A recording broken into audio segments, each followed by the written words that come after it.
हामी खारे आइपुगेको छौँ र आज हामी यो खारेमा बस्छौँ। लगभग यहाँको उचाइ भनेको 5050 मिटर छ र हामी जाँदैछौँ। हामी अब यो रिफ्युज मेरा लजमा आज हामी यहाँ बास बस्छौँ अनि त्यसपछि हामी बिस्तारै बिस्तारै सरर लाएर यो माथि तपाईले देख्नुहुन्छ अहिले म देखाउँदैछु यो मेरा पिकमा हामी जानेछौँ।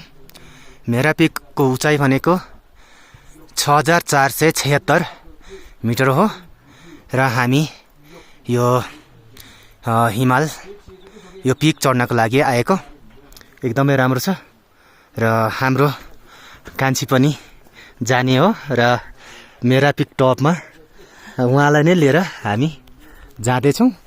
हामी मजाले मेरा पिक टपमा जान्छौँ। आज चाहिँ हाम्रो बास यहाँ हुनेछ।